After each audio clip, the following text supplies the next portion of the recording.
and then Michael Cole just absolutely said like, "Who do you think it is? It's Roman Reigns." And I was just like, and I thought, raw. I was just like, yo. What's up, everybody? It's your boy Chaos, and welcome to a new special episode of Take It to the Table. Yes. We are just less than 24 hours removed from one of WWE's bigged pay-per-views, SummerSlam, at the Thunderdome.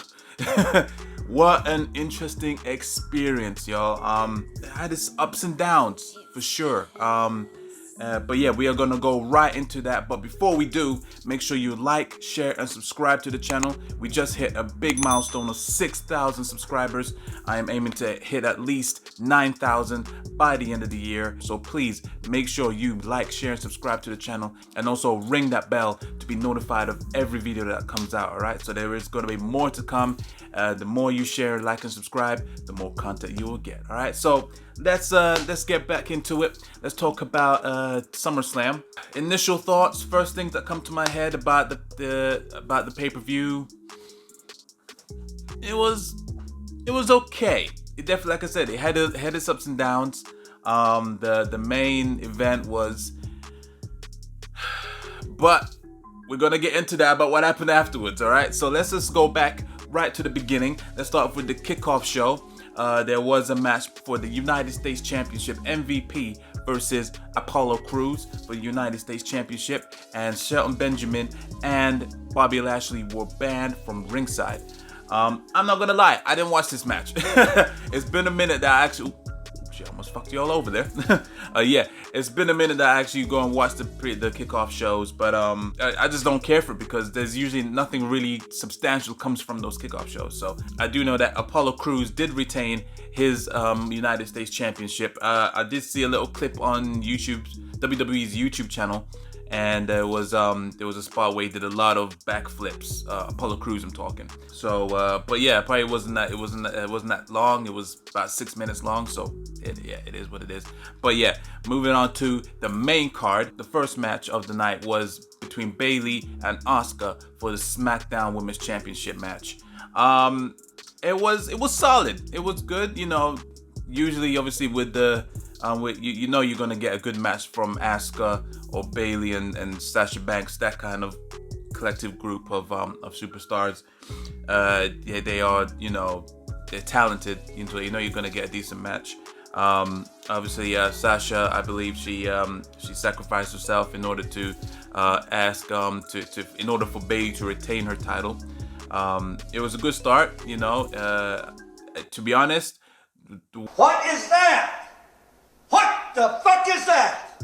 I thought that Asuka was possibly gonna become like the undisputed champion, like she's gonna hold both belts in order to, you know, to fully redeem herself. In order to fully redeem herself for what they've done to Kairi Sane. So I thought it was gonna be like a full circle thing, but she starts off with a loss. She has another championship match later on in the night. So yeah, so decent start to the pay-per-view. It was okay. Next up on the card, it was the Street Profits versus Andrade and Angel Garza for the WWE Raw Tag Team Championships.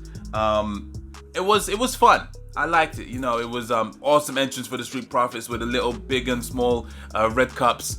That was cool.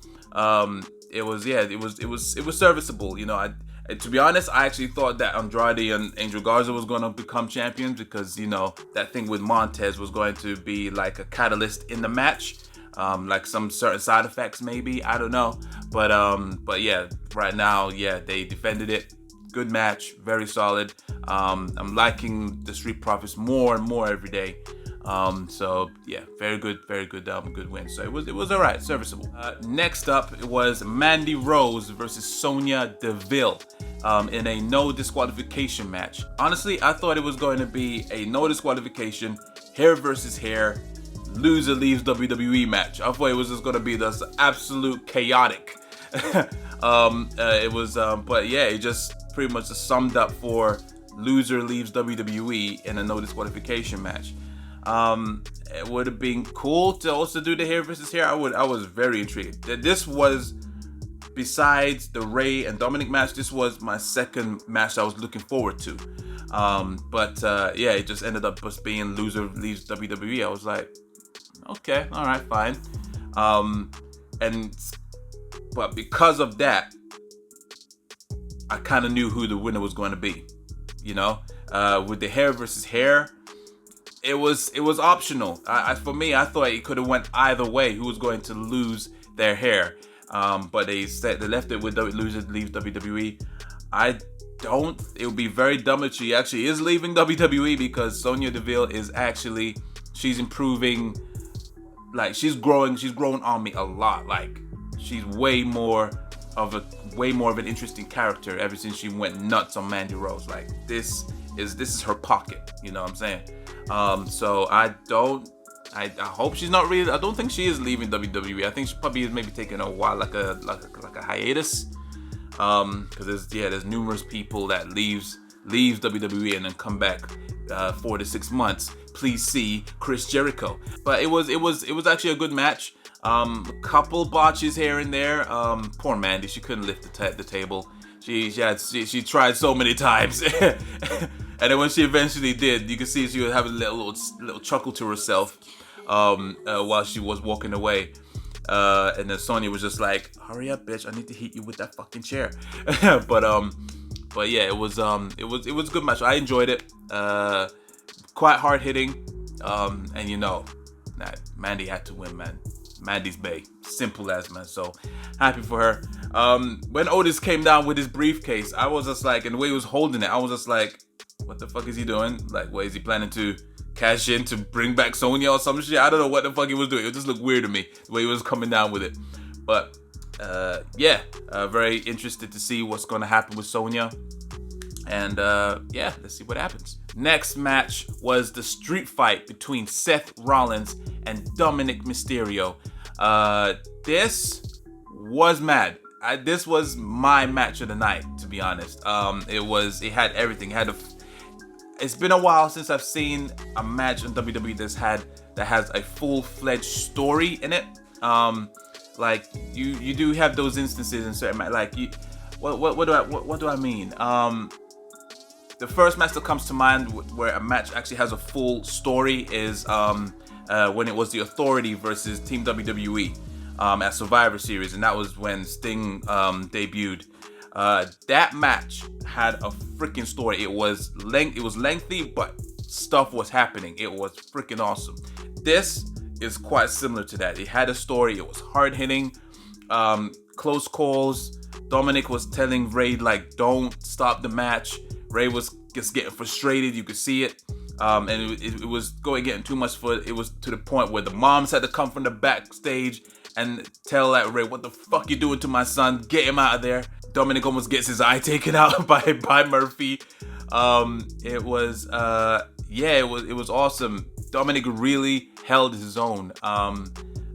Really interested to see what the future holds for him. What a way to make a debut against, a main event caliber in Seth Rollins. It was great.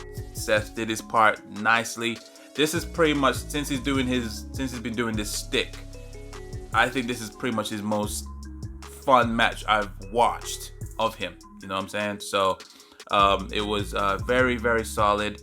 I'm cool that Seth Rollins won. I guess it probably wasn't going to be, people wouldn't really be cool if Dominic won, but maybe they might have. I don't know. What do you think? Leave your thoughts in the comments.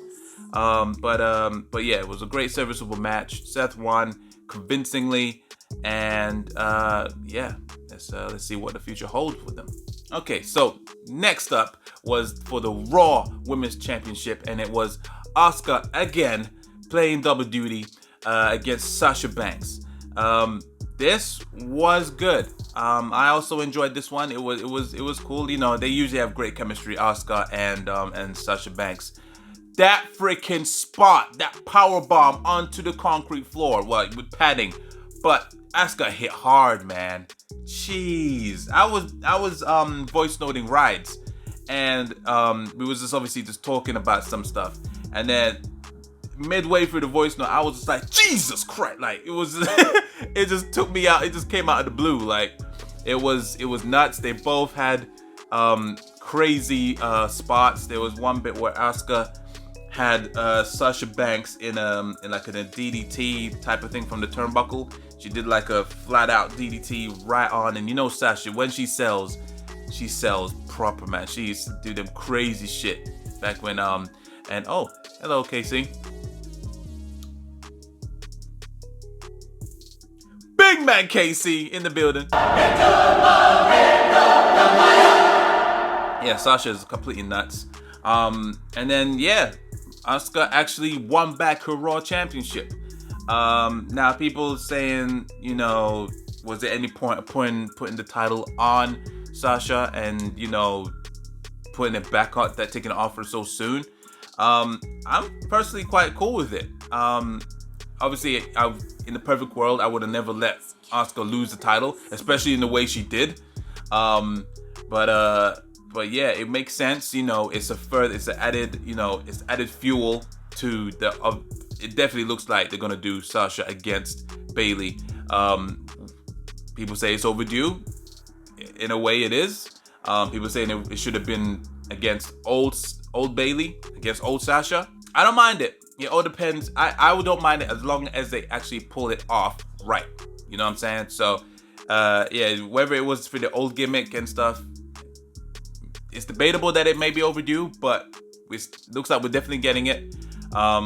As long as it's gonna be well thought out, it's kind of long term, so that's a good positive thing. But yeah, we'll I didn't like, the one thing I didn't like was they were really looked like they were just, and they were like they were antagonizers, the commentators I'm talking about, where it was just this little thing. So they were going on like, oh, Bayley didn't help out Sasha. She got attacked and Sasha helped her, but Bayley couldn't do the same. But if you saw that, obviously Asuka was trying to attack Bayley. She got out of the way, and then Asuka decked Bayley. I don't know, maybe Bayley could have acted out more on camera that she was looking to like get into the ring, but she didn't. She held back. The camera didn't really properly show that. When the camera went to Bayley, it looked like she just came to and she was about to go in, but it was too late. That's what it looked like. It didn't look like she was hesitating. You see what I'm saying? So then when you see that, then obviously the commentators are like just playing out, like saying Bayley didn't help Sasha. It didn't look like that. It didn't really convey on TV as much as they wanted it to. So yeah, they kind of overdid it, but it definitely looks like we're gonna get Bayley versus Sasha, possibly down in a Survivor Series. Who knows? I hope they don't flip him burn out Payback, which is happening next week. I fucking hope not. But we'll see what happens with that. All right. So, but yeah, other than that, it was a great match as expected. They were great at Money in the Bank. Was it Money in the Bank? No, it wasn't Money in the Bank. It was Extreme Rules. My bad. Yeah, it should be a very serviceable. It should be a very great rivalry between Sasha and Bayley. And then just hope they pull it off. They have to pull it off. Okay, so next up was the co-main event of the evening, and that was between Drew McIntyre versus Randy Orton for the WWE Championship match. I ain't gonna lie, I fell asleep. I kind of dozed off. It was, it started off really slow, typical Randy Orton match. And then I don't know. I was kind of, I guess I was partially burned out from the Sasha and Asuka match. I fell asleep halfway through, and then eventually I came to when it was a commercial break. There was like a big explosion, and that woke me up.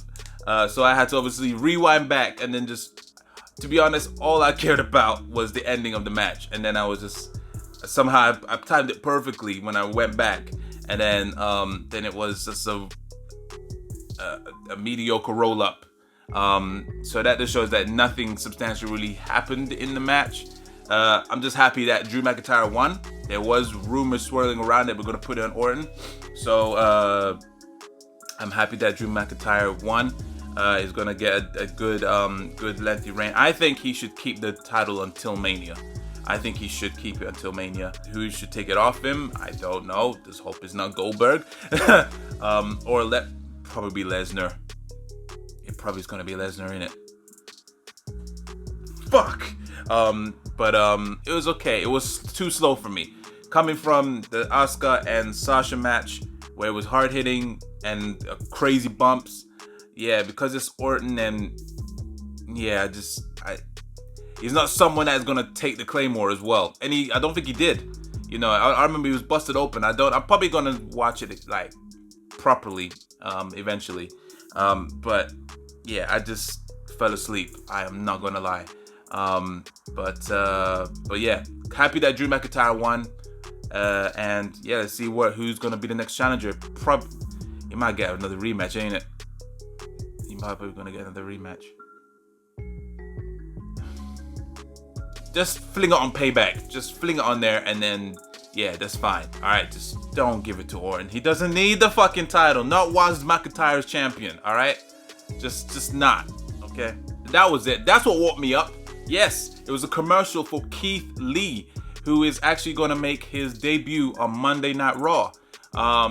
Surprised it's so soon, considering he just got his ass handed to him on NXT TakeOver 30. It was, but Vince is super, he's just like,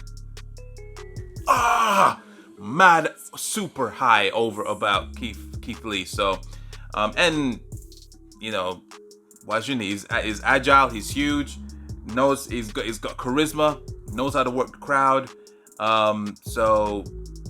But yeah, this is gonna be main roster Keith Lee, man. He's one of those people that I don't really want him touched. You know, him, Undisputed Era, freaking Velveteen Dream. I would have put Ricochet in there, but obviously he's already gone. You know, Finn Balor. Those people, they should not touch the main roster. In Finn Balor's case, ever again. But yeah, I'm just, they're gonna make him talk a lot, do a lot of bullshit. Oh, imagine he might be the new freaking Brodus Clay. Imagine. Oh my god. Oh god. You know, it all depends. I mean, they've already established of a character what he is in both the Royal Rumble and last year's Survivor Series. And they didn't tamper with that, obviously, I guess because it was temporary. But yeah, do not change him. Put him in meaningful, great storylines. It's just simple. It is so simple. Just don't milk it. Please don't destroy him. Please. I'm serious. I'm as serious as a fucking heart attack. Do not fuck up Keith Lee. I swear to God, if you do, there's gonna be a rant. I'm fucking serious. I don't care. Don't fuck up Keith Lee. Oh my goodness. I'm just getting mad. I'm getting anxious. I'm having an anxiety attack. I'm getting anxious. It's fucked up. Just no. Don't fuck him up. I'm calm now. Moving on. So, the main event, The Fiend Bray Wyatt versus Braun Strowman for the WWE Universal Championship. Correct me if I'm wrong. I know we brought it up in previous shows with Rides and Mr. Rhymes.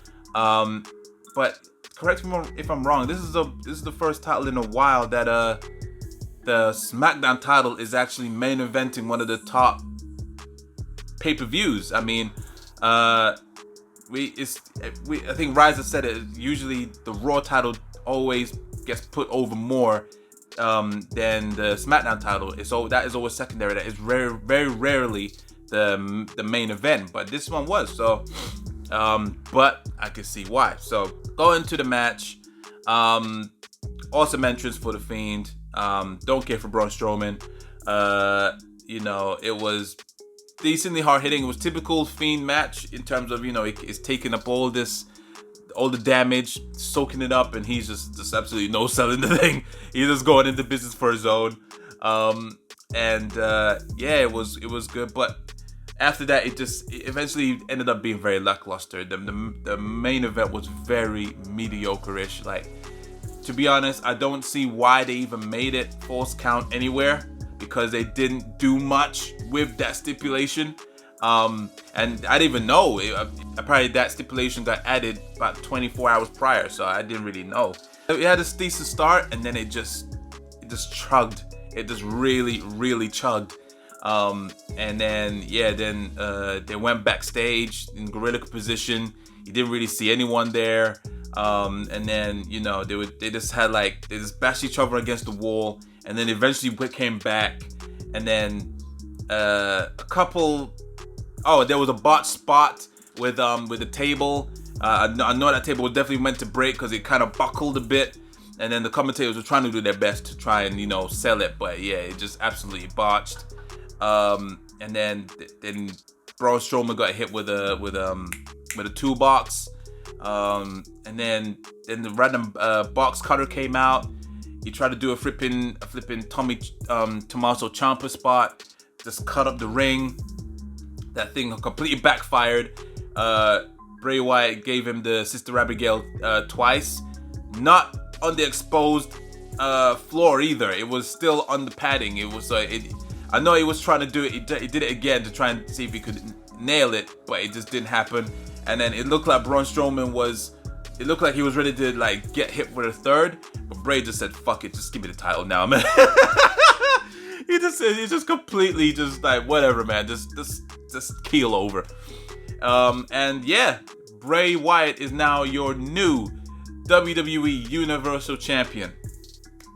I was just like, okay, all right, it's done now. I was literally about to just turn off the network because I thought that was gonna be it. And then this other figure showed up. So the camera panned right behind at the back, and because of the hair, I was just like, right, is that Seth Rollins? And I was just like, nah, he's too hench. But and then Michael Cole just absolutely said, who do you think it is? It's Roman Reigns. And I was just like, and I thought, raw. I was just like, yo, Roman Reigns returns to WWE programming. And I was like, okay, wow, okay, so you actually think that this Thunderdome is safe now? All right, okay, cool. So I mean, wow, that really saved the main event, because I was gonna say that SummerSlam went out with a whimper, but Seth, sorry, see, I thought it was Seth. Roman Reigns came back to WWE and completely put the beat down on Bray Wyatt, and also spared the crap out of Braun Strowman. It was almost kind of heelish. He's got that heelish look on him. He's got the beard. He's jacked. You looking jacked, baby. You looking real jacked, baby. You're looking real jacked, baby. You're looking real jacked. You're looking real jacked, baby. It was a nice little surprise. And yeah, I've been reading online that hardly anyone knew that he was coming back. Even the creative writers didn't even know what that he was going to be back. There was no rumblings about him online as well, because people thought he was not going to be back till at least next year. But I guess, yeah, whatever structure that WWE has placed at the Amway Center, aka the Thunderdome, he thinks that yes, it's safe enough to go there. And I guess so far, in terms of cases, it's definitely lowered, or there's hardly been any cases of people testing positive in WWE. So he's well enough to come back. He's had more than enough time. Obviously, he was meant to originally be at WrestleMania, but he didn't want to risk his health. He's immunocompromised. Totally understandable. Full kudos to him. He didn't want to risk himself after just battling another case of leukemia, and he's beating it. So yeah, he wanted to take care of his family, stayed away from WWE programming. There was a part in time where WWE completely, basically almost erased him from WWE history with certain packages they were showing, and then they started showing him again. It was kind of weird, But yeah, it looks like he is back and he's looking to be in the title picture. I love this. I love this. I like the little edge that they're giving to Roman Reigns. Very great comeback. Is he gonna be a tweener? I don't know, but I'm liking it either way. The original plan for Roman Reigns was that after he was supposedly meant to win the title back at Mania against Goldberg, then he wanted Roman Reigns to have this additional edge to him afterwards. And it looks like they're going to carry that on. Yeah, so they're pretty much going to pick up where they left off. So he's obviously more than likely going to be next up for the WWE Universal Championship against The Fiend. There's even rumors swirling around it could be as early as Payback, and he could possibly win the title at Payback within a week. Again, fucking over The Fiend. Alright, I don't mind Roman Reigns winning it. That's fine. But why if they're gonna give it to him at Payback, 7 days after The Fiend just won it back?